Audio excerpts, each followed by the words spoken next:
El sistema óseo en reptiles está formado por un conjunto de estructuras sólidas y compuestas básicamente por tejidos que se denominan huesos esqueléticos. El esqueleto de los reptiles presenta ciertas particularidades evolutivas que les han ayudado a colonizar la mayoría de los biotipos existentes en las diferentes zonas biogeográficas que conforman la Tierra. Una de las modificaciones en su esqueleto es el cráneo, el cual se une a la columna vertebral por un solo cóndilo occipital. En este caso, esto aplica para los ofidios, tal y como también sucede en las aves. En los peces, anfibios y mamíferos los cóndilos son solo dos. El maxilar inferior se articula al cráneo mediante el hueso cuadrado que permite a la boca mayor amplitud al abrirla. De esta manera tenemos diferentes tipos de cráneos en los reptiles. El primero es el cráneo rígido, el cual aparece en Tuatara. El segundo tipo de cráneo se denomina streptostilia, el cual permite tener una mayor amplitud de la mandíbula en comparación al cráneo rígido. También tenemos la mesoquinesis, que está presente en algunos reptiles como los gecos, y finalmente tenemos la proquinesis, que aparece en serpientes. Por otro lado, la columna vertebral está formada por vértebras prosélicas, cuyo número varía. En serpientes puede llegar hasta 300, según la especie del reptil. Casi todas las vértebras presentan costillas. De esta manera, las costillas son flotantes en los ofidios. En los saurios y en los hidrosaurios, como los cocodrilos, se unen a un esternón y forman una caja torácica. Ahora, para el caso de los reptiles con dientes en general, los reemplazan continuamente a lo largo de toda su vida, incluso durante la vejez. Y finalmente, como refuerzo de las paredes de la cavidad abdominal, para así soportar el peso del paquete visceral, los reptiles presentan estructuras óseas y cartilaginosas como las costillas abdominales.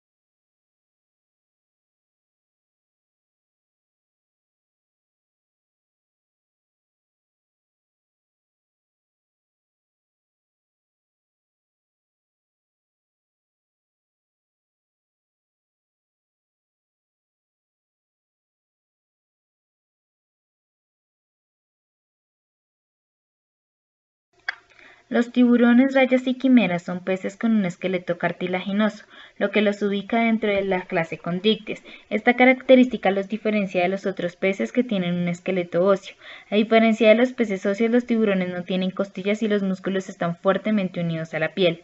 Todos los tiburones tienen dientes que son producidos regularmente y que mudan en intervalos regulares. Algunos pueden producir miles de dientes al año.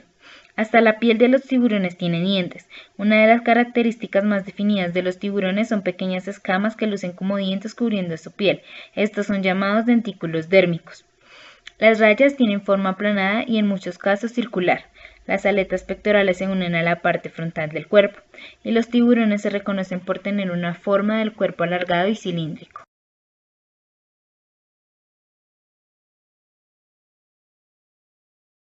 Por otro lado, el sistema óseo de las aves es muy interesante. El esqueleto de estos animales es más ligero que el de algunos vertebrados, como los mamíferos, ya que gran parte de sus huesos contienen aire, en lugar de médula ósea.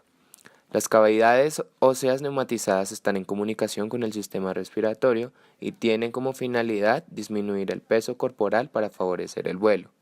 Además, los huesos largos presentan una cortical muy fina y la cavidad medular contiene una red de trabéculas que aumentan la resistencia del hueso. Por estos motivos, se considera que los huesos de las aves son más duros pero a la vez más frágiles y menos elásticos que la de otros vertebrados. Con respecto al cráneo, cabe destacar la existencia de un solo occipital y la presencia del llamado hueso cuadrado. Este conecta la mandíbula con el cráneo y los huesos cuadrados forman el componente más importante del llamado aparato maxilopalatino. Gracias a este aparato, las valvas superior e inferior del pico pueden moverse de forma simultánea, la superior hacia arriba y la inferior hacia abajo.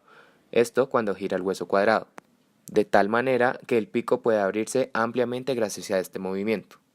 Con respecto al esqueleto del tronco, el atlas tiene forma de anillo y carece de alas, y las vértebras torácicas están en un menor número con respecto a otras vértebras del sistema esquelético. Además, las costillas se sitúan a ambos lados del raquis en igual número que el de vértebras torácicas. Las 2 o 3 primeras son asternales, mientras que las restantes alcanzan directamente al esternón. En su cara ventral destaca una cresta esternal muy desarrollada en las aves voladoras, denominada quilla. Esta se encuentra unida a la caja torácica por músculos y ligamentos, lo cual permite una mayor resistencia a la hora del vuelo y un mayor impulso.